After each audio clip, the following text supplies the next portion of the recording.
오늘은 소설 분석입니다. 아주 깨끗하죠, 화면이.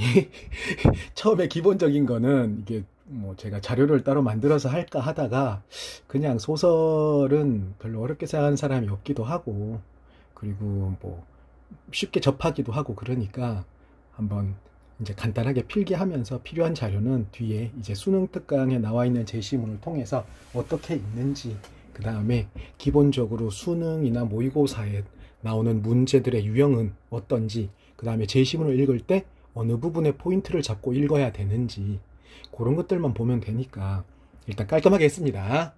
자, 설명 들어가기 전에 한번 본인들 스스로 한번 느껴보기 바랍니다. 본인이 생각할 때 소설 제시문을 읽는 것과 소설 문제를 푸는 게 다르다는 생각을 혹시 한번 해본 적이 있는지, 그리고 모의고사랑 수능에 나오는 소설이 왜 이상하게 어렵게 느껴질까라는 걸 한번 생각해 본 적이 있는지, 이거 한번 생각해 보면 본인들이 뭘 잘못하고 있는지를 한번 찾아볼 이유가 생깁니다. 뭐 간단하게 말씀드릴게요.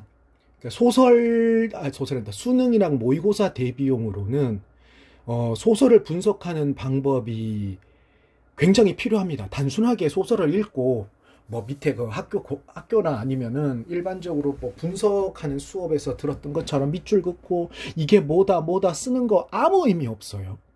소설은 읽는 게 기본입니다. 바꿔서 얘기하면 소설을 제대로 보기 위해서는 독서 제시문, 정확히는 읽기예요. 읽기의 능력이 꼭 필요하다는 걸 알고 있어야 돼요.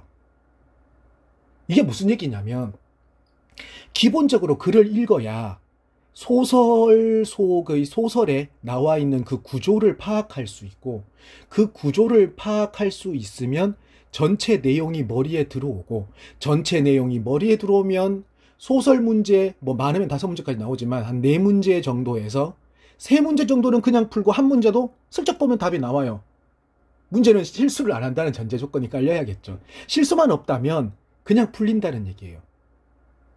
결국 소설 분석의 핵심은 소설 전체의 내용을 파악하고 사건들 상호 간의 인과관계 등과 관련된 맥락을 파악하고 구조를 파악하면 된다.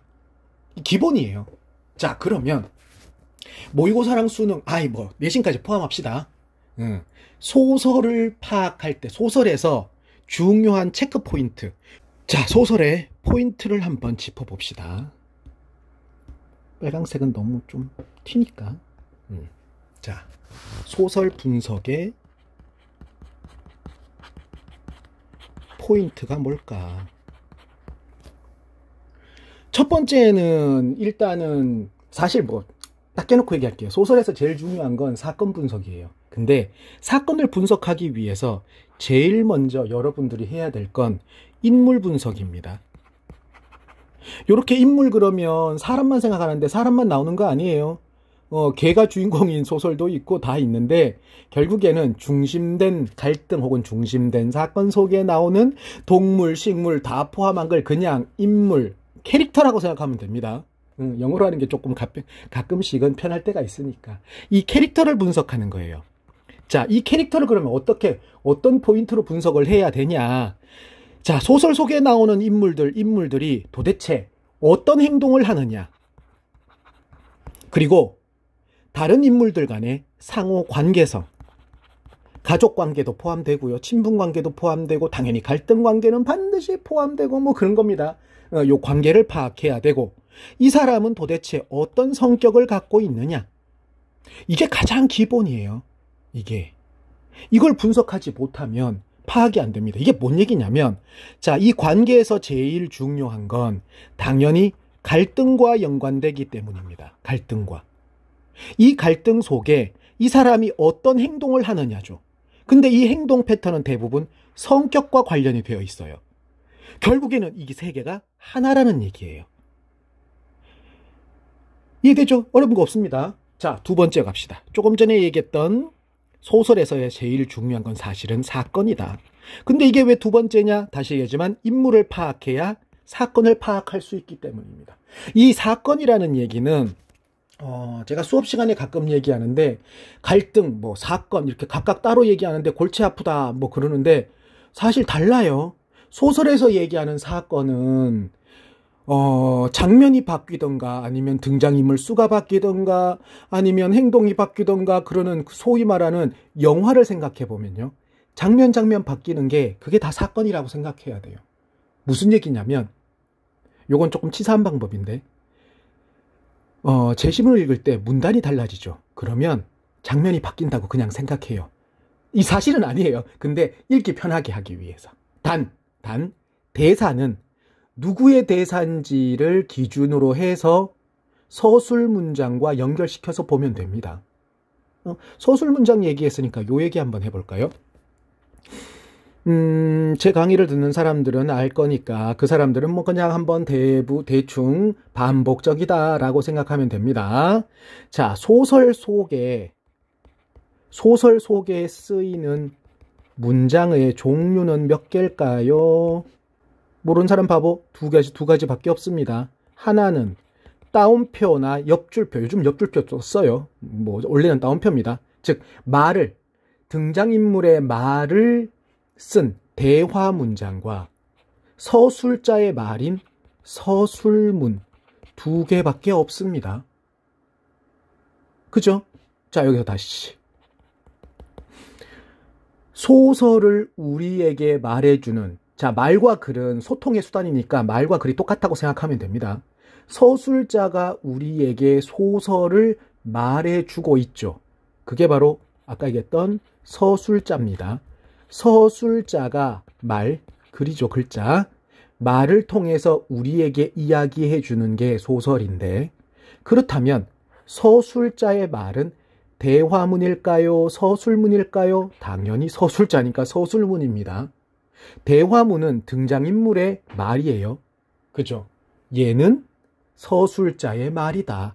그러면 우리는 등장인물의 심리를 직접적으로 표현했냐 간접적으로 표현했냐 라는 건 대화문을 쳐다보면 바보가 된다는 뜻이에요.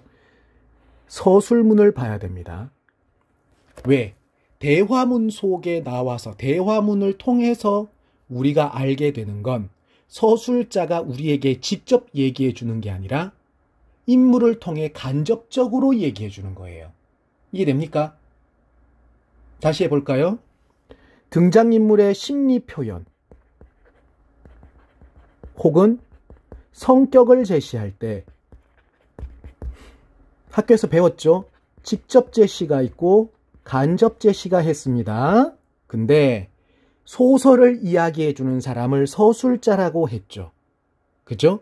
근데 서술자의 말은 서술문이라고 했습니다. 그러면 등장인물의 심리나 성격을 표현해준다, 성격을 제시해준다는, 그러면 제시하는 주체는 누굴까요? 당연히 서술자겠죠. 제시하는 사람은. 그죠? 그러니 서술 문장에서 등장인물의 심리를 그대로 얘기하면 이 새끼 이런 거 하고 있어, 이놈 이런 생각하고 있어, 이렇게 행동하고 있는데 뭐 이런 의미야 라고 딱딱딱딱 직접적으로 말을 하면, 보여주는 게 아니죠. 직접적으로 말을 해주면 직접 제시. 그게 아니라 대화 문장을 통해서 등장인물의 입을 빌려서 대신 말을 하면 간접 제시. 단 서술자가 서술문을 이용하지만 그 사람의 성격이 무엇인지 명료하게 얘기하지 않고 어떻게 그 사람의 행동으로 보여주면 그거는 간접 제시입니다. 무슨 얘기냐면 서술자가 대놓고 결론을 내린다는 얘기예요. 얘는 착한 사람, 얘는 나쁜 사람, 이런 거 이렇게 딱딱딱 보여주는 것만 직접 제시, 직접적으로. 그 다음 행동이나 대화를 통해서, 대화는 얘, 행동은 보통 여기에 나오겠죠. 그러니 서술문을 통해 등장인물의 행동을 보여주고 그 행동을 통해 어떻게? 등장인물의 성격과 심리를 보여준다면 간접 제시다. 이 얘기예요. 핵심은 여러분들이 까먹지 말 건 서술자는 서술자가 우리에게 말을 하고 있는 것이다 라는 그걸 까먹으면 안 돼요. 그러니 서술자의 말과 등장인물의 말을 분리해서 생각을 해주면 나머지는 용어 정리로 다 끝납니다. 그죠? 자, 다시 돌아갑시다. 사건. 자, 그러면 사건은 어떻게 파악하느냐? 아까 얘기했다시피 문단별로, 원래는 아니라 그랬습니다. 일반적으로 보통 문단별로 딱딱 돼 있으면 장면이 바뀐다고 생각을 해서 문단별로 나와 있는 그 장면의 내용을 머릿속으로 정리하면 됩니다. 그래서 어떻게 된다? 다음 장면 넘어가면서 어떻게 이야기가 전개되느냐. 그래서 전개되는 순서를 따져줘야 되는데, 여러분들 고전소설은 시간순 구성, 다시 말하면 추보식 구성, 순행적 구성이 많습니다. 하지만 현대소설은 역순행적 구성 내지는 회상구조가 있기 때문에, 그죠? 시간 배열이 왔다 갔다 한다. 그러니 그것을 어떻게 해야 되죠? 시간순으로 머릿속에 정리할 수 있는 실력이 필요하다. 요 얘기예요. 이렇게 사건을 전개 순서대로, 시간 순서대로 정리하면서 그 속에서 뭘 따져야 될까요? 갈등이, 즉 어떤 사건이냐예요. 갈등이, 어떤 갈등이 누구와 누구 연결되죠? 누구와 누구가 갈등을 갖고 있는지를 파악해야 되고, 이 갈등은 왜 생겼는지 요인을 파악하고, 갈등이 해소가 된다면 어떻게 해소가 되느냐도 파악해야 되고, 혹시라도 누구에 의해서도 해소될 수 있습니다. 요것도 봐주면 된다. 물론 해소가 완전히 되지 않을 수도 있고, 갈등 상황 속에 있는 한 사람이 죽고 난 다음에 살아있는 사람이 뭐 어찌저찌 해갖고 뭐 일방적으로 하든 어쨌든 해소될 수도 있습니다. 근데 그건 완전한 해소는 아니겠죠. 그 정도는 기본이다. 세 번째, 자, 요렇게 소설을 1번, 2번을 통해서 분석하면 기본적인 분석이 됩니다. 그런데 이 소설 속에 나와 있는 사건, 다시 말하면 갈등이 갖고 있는 특성 혹은 이야기가 갖고 있는 특성을 분석하고, 이 사건이 왜 발생했고 이 이야기가 어떤 기능을 갖고 있는지를 알기 위해서는, 잠깐만요. 이 소설이 언제 쓰여졌는지, 어느 시대를 배경하고 있는지, 이 배경을 반드시 보아야 됩니다. 시하고 똑같은데요? 맞습니다. 시하고 비슷합니다. 어떻게? 시간적 배경인 시대, 그 다음에 어느 지역, 어느 공간에서 발생되며 어느 계층에서 이루어지고 있는 사건인가라는 걸 봐야 됩니다. 이렇게 해야 이 갈등이 갖고 있는 의미, 그 다음 이 갈등이 어떻다라는 걸 제대로 분석할 수 있고, 문제 풀어본 사람 고3들은 알겠지만 보기가 나왔을 때 이 보기의 조건으로, 요쪽만 하면 안 되는데, 이 놈들을 다 분석할 수 있다라는 얘기예요. 그 다음 빠지지 않고 나오는 문제가 있죠. 소설 그러면 바로 서술자의 시점이다. 서술자의 시점. 보세요. 서술자죠. 시점은 눈이라는 뜻이에요. 보는 거. 보는 관점, 보는 시각. 이거예요. 서술자가 도대체 누구냐? 이게 조건이에요. 서술자가 누구냐? 자, 소설에서 서술자의 시점을 파악하는 방법은 되게 쉽습니다. 이 방법은 한참 되게 오래됐는데, 제가 맨 처음 그 학원 강사할 때 그때부터 했던 얘기인데, 그 당시에는 되게 어렵게 했어요. 어떻게 했냐면, 예전에는 등장인물 중 한 사람과 서술자가 일치할 때 이거는 1인칭, 그게 아니라 서술자가 등장인물 중 한 사람이 아닐 때 3인칭 이렇게 했는데, 갖다 버려요. 그때 골치 아프고 짜증나고 어느 천년에 그걸 찾을 거야. 닥치라 그러고. 자, 갑시다. 어디를 보면 아느냐? 봅시다. 자, 여기를 다시 봅시다. 문장은 대화문과 서술문이라 그랬죠? 그러면 서술자의 시점을 파악하기 위해서는 얘를 봐야 될까요? 얘를 봐야 될까요? 별표 쳤죠? 서술문을 봅니다. 서술자의 시점은 서술문을 봐라.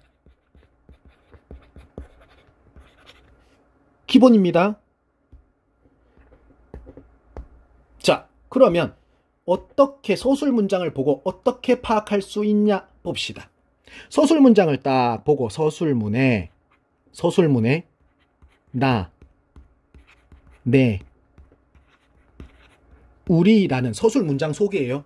우리라는 단어가 딱 튀어나오면 고민하지 말아요. 1인칭입니다.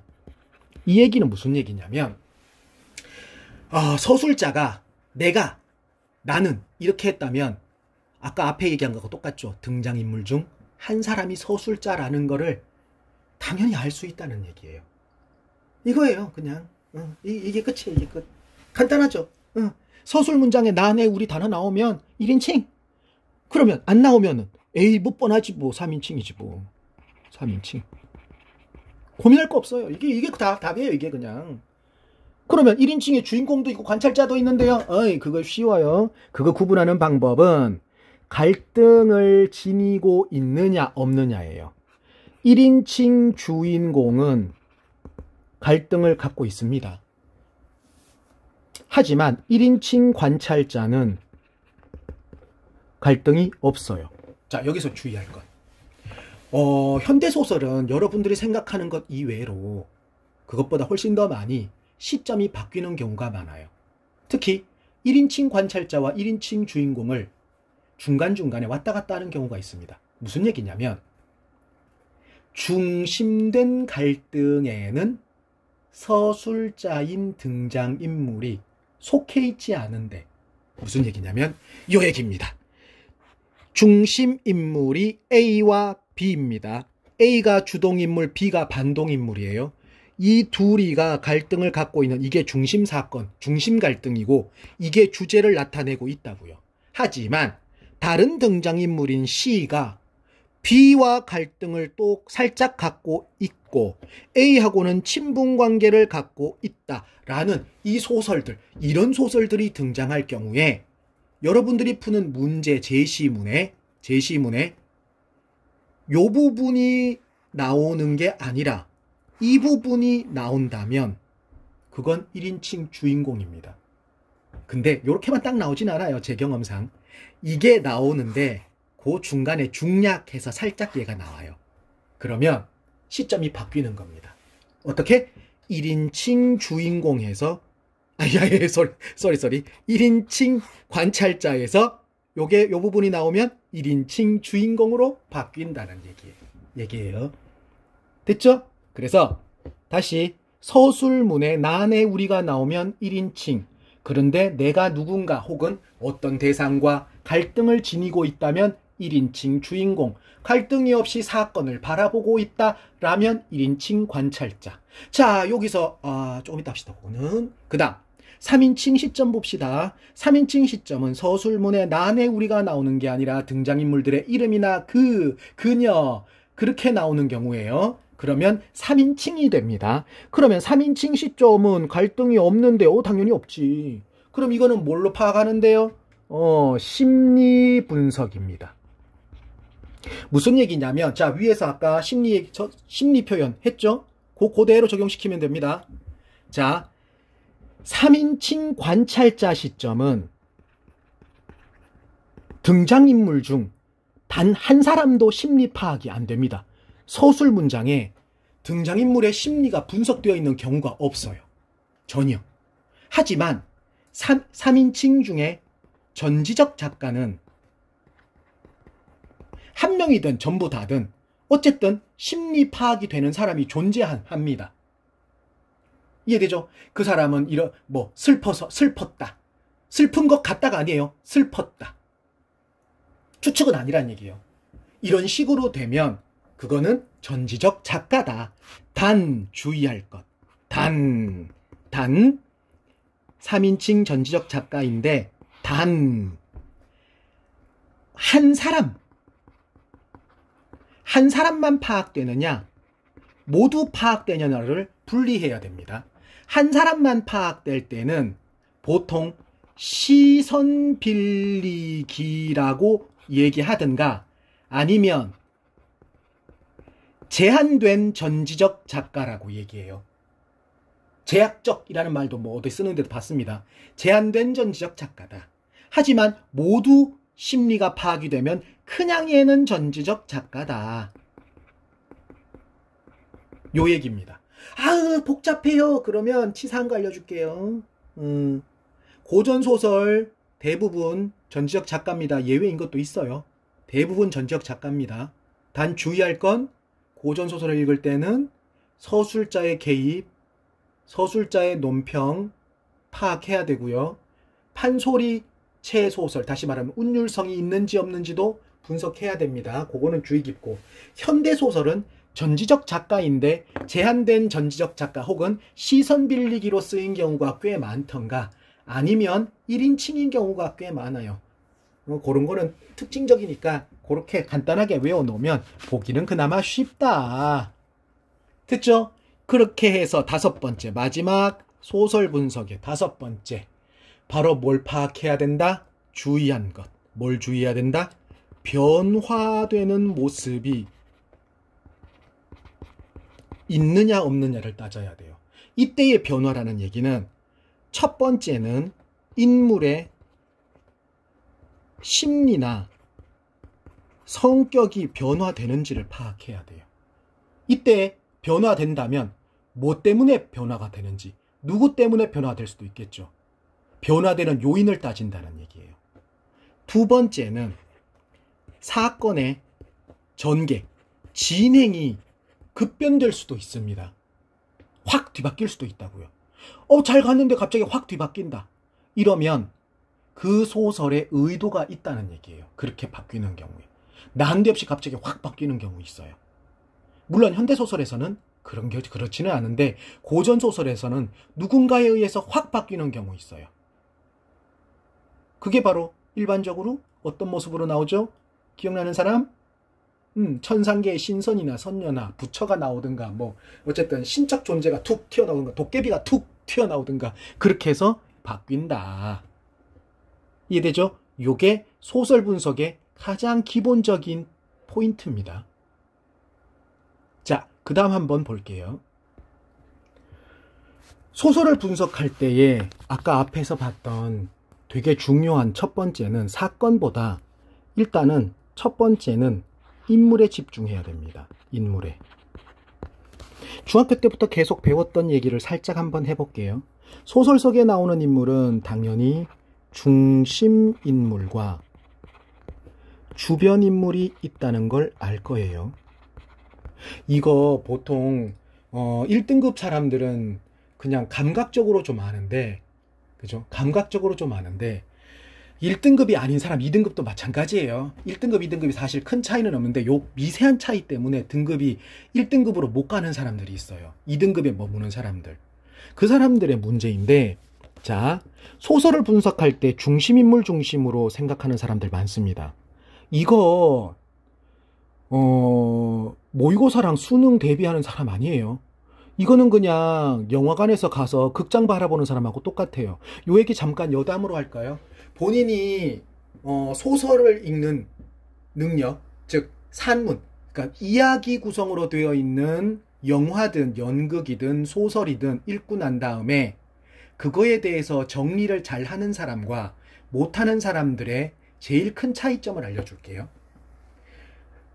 전체적인 줄거리나 이런 거를 정리를 잘 못하는 사람의 경우에 영화를 보잖아요.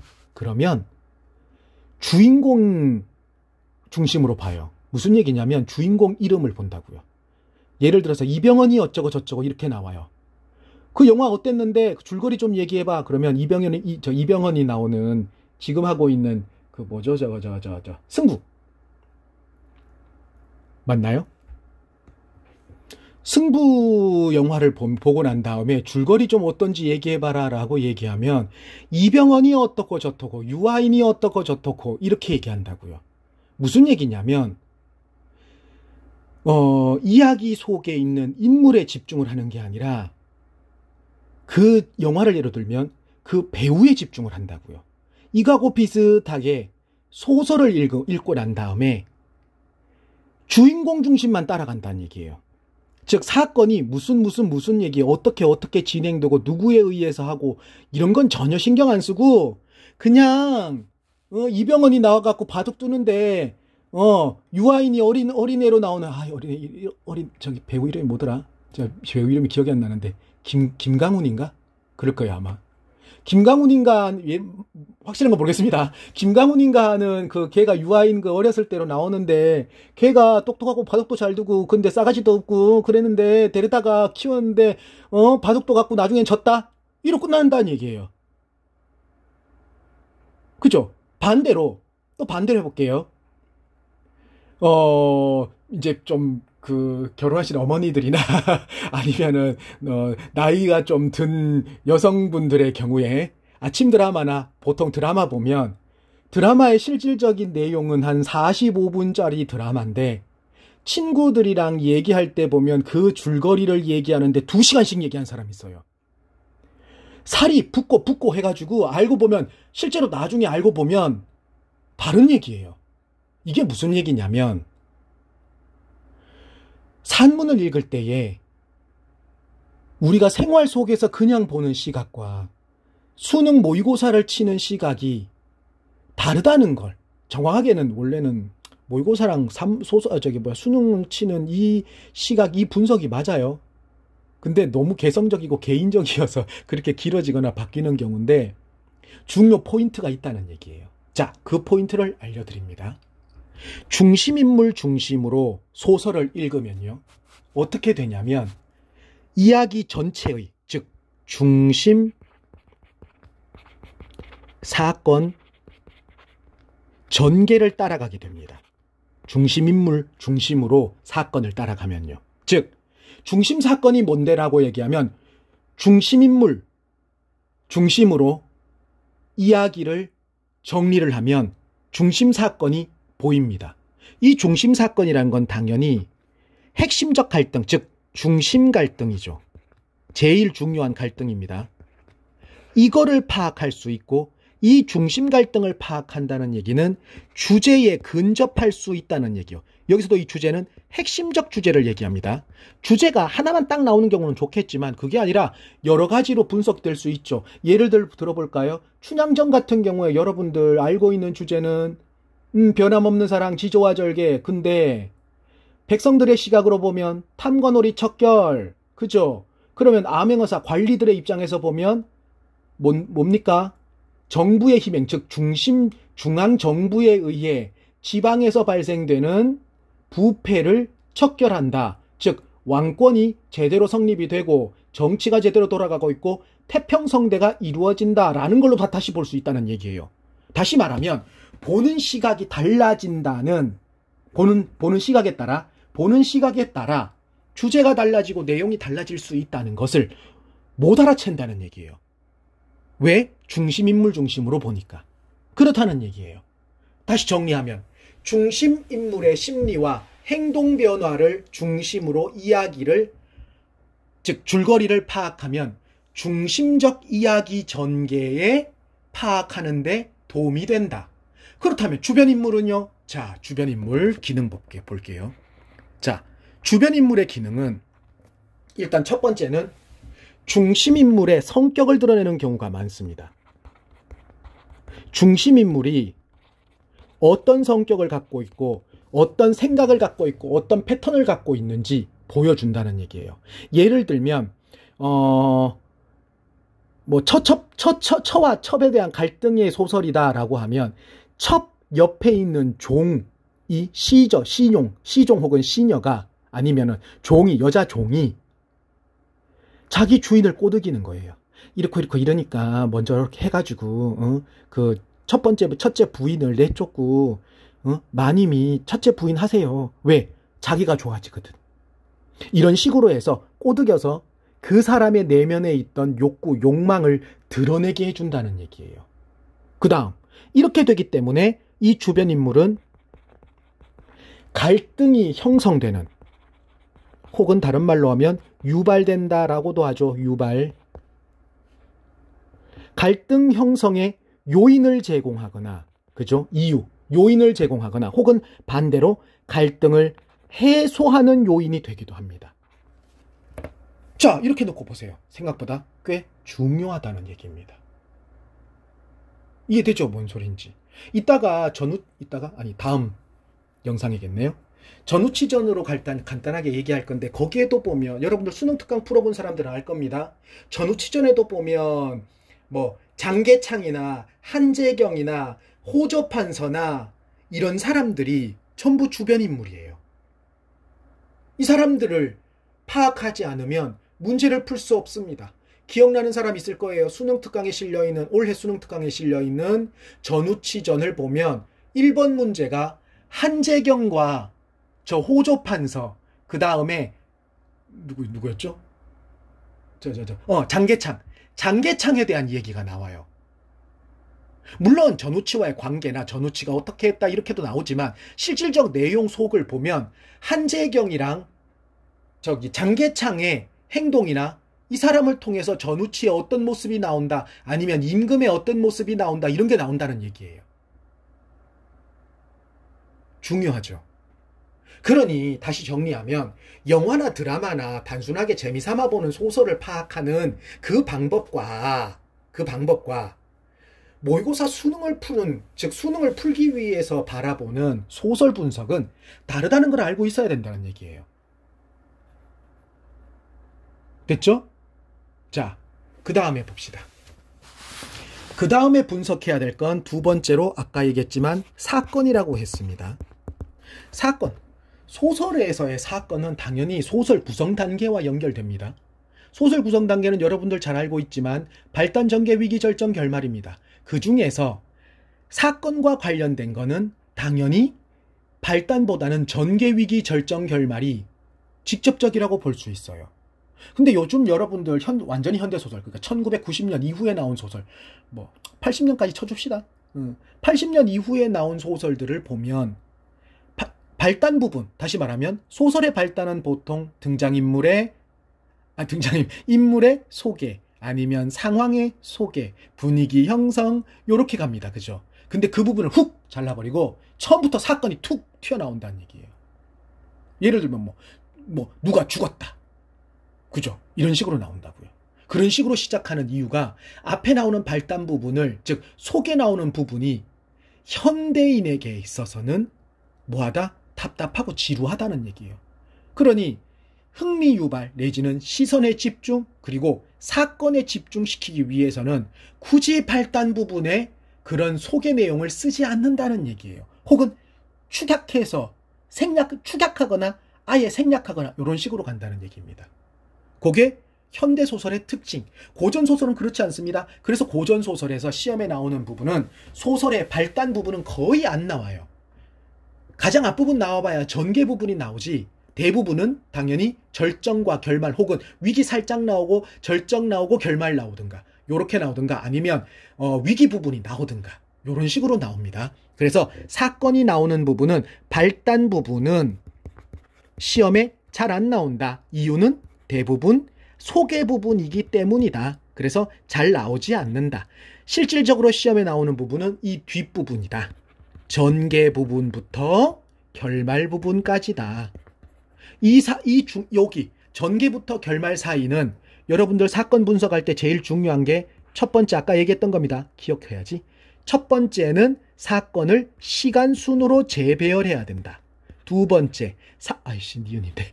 두 번째는 어떻게? 인과관계를 따져줘야 된다. 즉 어떤 일로 인해서 이런 일이 발생했다는 걸 파악해야 된다는 얘기예요. 자, 그 다음 소설 속에 나오는 사건을 한번 따져볼까요? 옛날에 배웠던 겁니다. 자, 갈등 구조예요. 인물 대 인물. 그죠? 그 다음 인물 대 집단 혹은 사회. 그죠? 다음 인물 대 인물이지만 내적 자아예요. 즉 내적 갈등이란 얘기죠, 이거는. 그 다음 또 있죠. 집단 대 집단. 사회 대 사회. 자, 이 네 가지밖에 없습니다. 지금부터 제가 아주 빠른 속도로 얘기할 거예요. 잘 귀를 크게 열고 듣기 바랍니다. 되게 기본적인 내용이지만 쉽게 넘어갈 수 있어요. 여러분들 지금 조금 전에 제가 사건 종류 얘기할 때 다 알고 있죠, 이 정도는. 이거 모르는 사람 거의 없어요. 대답을 못했다고 해도 머릿속엔 들어있어요. 이제부터 그걸 끄집어내야 됩니다. 자, 이 네 가지 사건의 유형이 있는데 여러분도 알겠지만 소설, 우리나라에서, 외국 말고 우리나라에서 소설은 조선시대에 시작됐습니다. 조선시대 초중엽, 중엽 즈음에 시작됐고 최초의 소설은 당연히 김시습의 금오신화입니다. 거기서부터 시작되어서 소설이 어마어마한 양이 나왔고, 우리나라 지금 현재 서울시의 인사동 거리 혹은 그 근처에서 새 책가라고 해서 거기에서 책을 빌려주고 대여하는 대여점들이 조선시대부터 있었어요. 자, 그때부터 어마어마한 소설들이 나왔는데 요 네 가지 유형의 사건을 쓴 소설이라고 생각을 합시다. 지금 현재도 하루에도 몇 권씩 나올 거예요, 새로운 소설이. 그렇다면 요 네 가지 유형의 사건, 갈등 상황을 소설로 쓴다고 했을 때 몇 권쯤 나올 수 있을까요? 아니, 그것도 필요 없고 새로운 사건, 갈등 관계가 나올 수 있을까요? 없어요. 왜? 구조가 이거 4개밖에 없기 때문에 아무리 다양하게 낸다고 해도 조선시대 이미 다 끝나버렸다는 얘기예요. 뭐 없다는 얘기예요, 이게. 한 나라와 나라 대 나라 갈등, 나라 대 전쟁하는 거, 그죠? 하늘에서부터 영웅이 내려와갖고는, 영웅이 내려온 게 아니지. 죄지은, 천상세계 사람이 내려와서 벌받아서 지상에 내려와서, 여기서부터 뭐 하나씩 해가지고 능력 발휘해갖고는 뭐 영웅이 되었다. 그런 다음에 천상세계로 돌아갔다. 다음에 한 가족 간의 갈등, 가족 간의 처첩 간의 갈등도 있고, 아버지와 아들의 갈등이 있고, 그 다음에 엄마와 딸의 갈등이 있고, 딸 사이에 갈등이 있고, 그죠? 자, 유형 따져보자고요. 세부적으로 다. 조선시대 다 끝납니다. 이 종류는.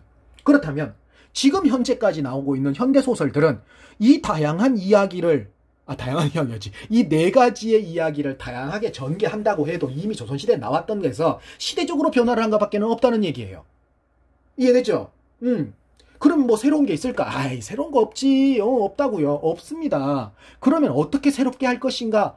딱 한 가지 방법이 있습니다. 바로 뭐냐면 이 갈등 구조에 나오는 등장인물의 심리를 분석해서 들어가는 거예요. 다시 무슨 얘기냐면 말 그대로 심리 중심의 사건 전개를 해버리면 이야기가 다르게 보인다는 얘기예요. 더 쉽게 해줘요? 고전소설에서는 등장인물의 심리 파악이 생각보다는 되게 쉽다. 왜? 간단하니까. 복잡하게 안 나온다는 얘기예요. 왜? 고전소설은 사건 중심의 이야기지 심리 중심의 이야기가 아니에요. 하지만 일제시대 이후에 나온 소설들을 보면 심리 중심의 소설, 다시 말하면 심리소설이 꽤 많다는 얘기예요. 왜? 이야기가 이미 나올 얘기 다 나왔으니까 다르게 하려면 심리 중심으로 가야 되는 거예요. 등장인물 엄마와 딸의 갈등인데 그 갈등이 왜 생겼는지, 그러면서 그 갈등을 어떻게 해소해 가는지 그 모습을 보면, 자, 옛날부터 한번 볼까요? 옛날 소설에 나온다고 해도 한번 상상해 봅시다. 엄마와 딸의 갈등인데 엄마의 그 내면적인 그런 고통, 심리를 딸이 이해하게 되었다. 왜? 어떻게 이해됐을까요? 엄마랑 비슷한 상황에 처해지기 때문에. 그러니까 그 상황에 처해지니까 어때다, 이제서야 그 엄마의 심리를 알게 되었다. 그래서 엄마 찾아가고 울고 불고 껴안고 어쩌고, 아니면 엄마가 돌아가신 다음에 알게 되고 무덤 찾아가고, 그거 얘기예요. 그죠? 근데 고전소설은 엄마 무덤 찾아가고 그게 안 나와요. 왜? 거기에는 심리가 아니라 사건이니까. 하지만 현대소설은 조금 전에 제가 말한 것처럼 그런 식으로 나온다. 이해되죠? 요게 현대소설과 고전소설을 분석할 때의 시선이 좀 달라야 된다는 얘기예요. 그래서 현대소설을 볼 때는 어떻게 한다?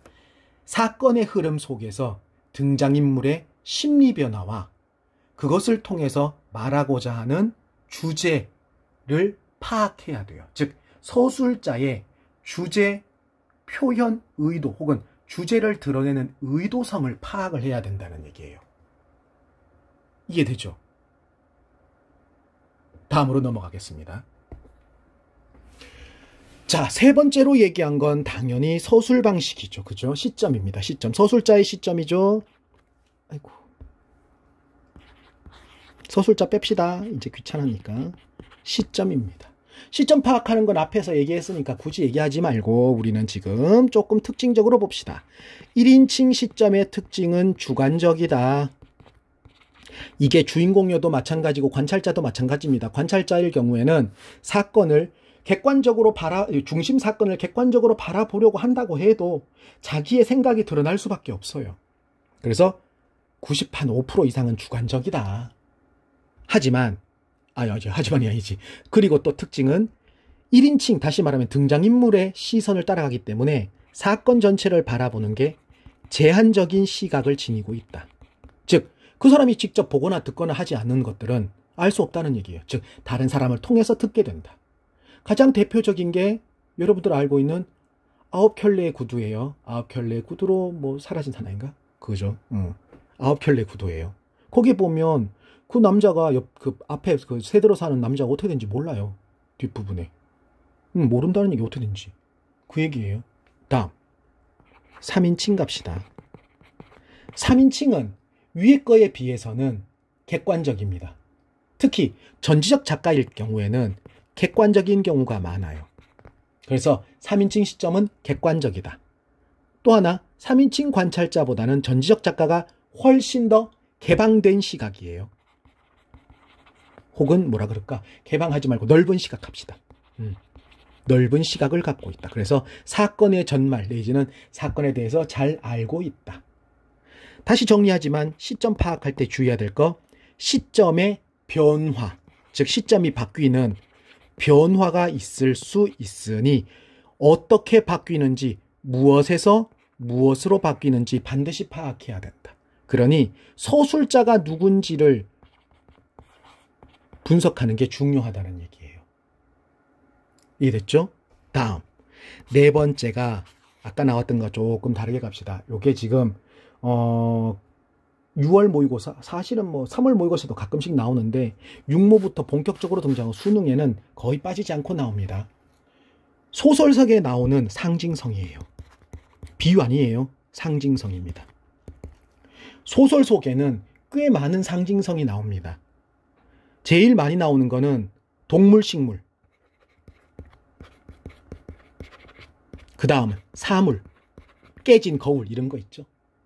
다음 등장인물의 어떤 특이한 행동, 그 다음 지명, 사람 이름 같은 거. 난소곤 같은 경우에도 마찬가지죠. 그죠? 낙원구, 행복동 이런 거. 반어적 명명법이라 그럽니다. 이런 것들은 상징성을 지니고 있다라는 얘기예요. 이해되죠?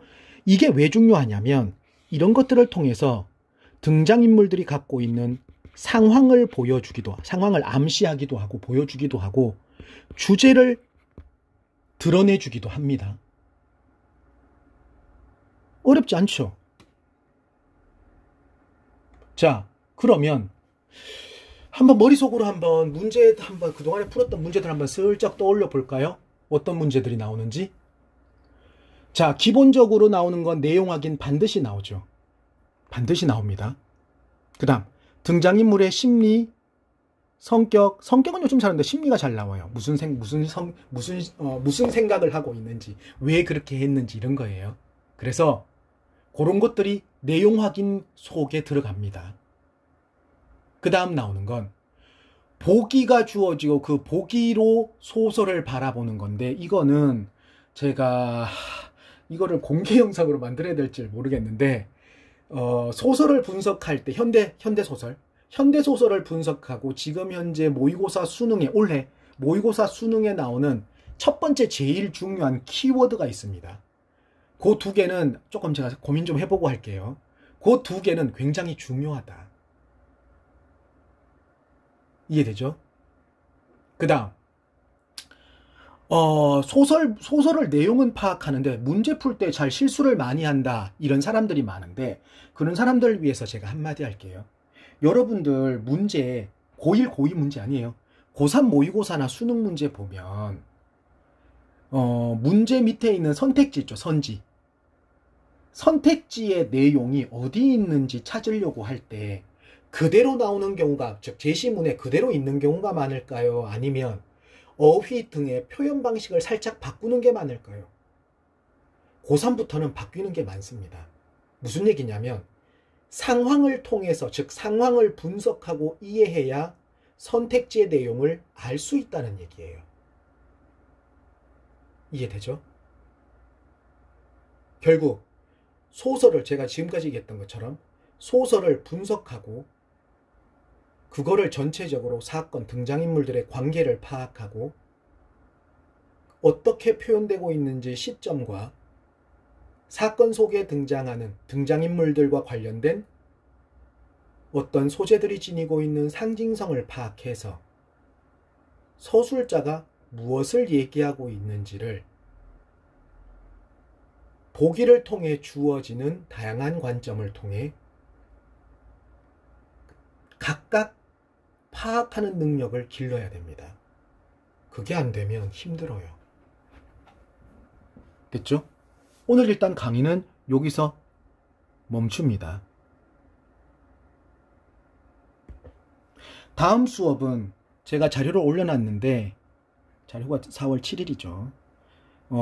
수능 특강에 실려있는 전우치전을 가지고 얘기를 할 건데, 소설을 조금, 즉 아까 얘기했던 주인공을 중심으로 해서 사건들을 빨리빨리 파악하는 방법, 그리고 주변 인물들을 파악할 때 어떻게 파악해야 되는지 그 얘기를 좀 할 거고요. 그 다음에 문제는 어떻게 풀어야 되는지까지 한꺼번에 얘기해 버릴 생각이에요. 왜 그러냐면 소설은 뭐 초급, 중급, 고급 레벨을 나누기가 사실은 살짝 힘들고 그 해 연도에 나오는 문제 유형이나 아까 제가 키워드라 그랬죠. 그거를 파악하는 게 중요한 거지 나머지는 크게 난이도를 따지기 좀 힘들어요. 문제만 살짝 바뀌고 있고 보기만 바뀌는 거지 크게 차이는 없다. 그래서 요 자료 올려놓은 거 좀 보기 바라고요. 아까 앞에 설명하면서 설명했던 게 요 문제입니다. 이해되죠? 봐봐요. 전우치가 앞에 있는 게 아니라 장계창이 있고 고직과 한재경이 있고, 그죠? 한재경이죠? 호접한서고 임금이고 이런 얘기예요. 문장들을 보면 봐봐요. 사람들은 장계창의 억울함을 풀어줄 방법을 모색하다가 요 얘기도 할 거예요. 고1, 고2는 선택지에서 확인해야 될 내용이 많아봐야 2개인데 고3은 선택지의 내용이 확인해야 될 게 3개인 경우도 있어요. 그러니 문장을 끝까지 선택지를 끝까지 읽는 버릇도 필요하고 각각 분석하는 게 맞다 틀리다고 할 때 문장을 통으로 읽고 이게 맞아 틀렸다 이렇게 파악하는 실력을 갖고 있으면 아예 2등급 위에요. 그러니 이렇게 문장을 잘라서 봐야 돼요. 자, 앞에 거 볼까요? 억울함을 풀어줄 방법을 모색하다가, 자, 이거 하나요? 모르죠. 아직 안 풀어본 사람들 있으니까. 수능 특강도 아직까지 안 봤으면 에휴, 수포자죠. 그냥 수능 포기자, 수학 포기자가 아니라. 자, 이거 분석할 때 다음 시간에 할 때 하겠습니다. 일단은 지워둡시다. 그래서 여기 있는 제시문들을 분석하면서 쭉쭉쭉쭉 하겠습니다.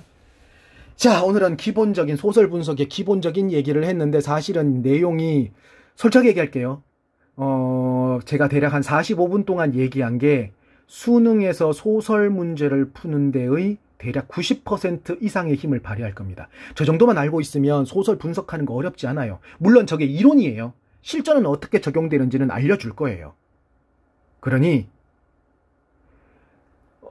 유튜브 조참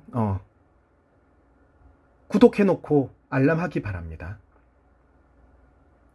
다음 시간에 보겠습니다.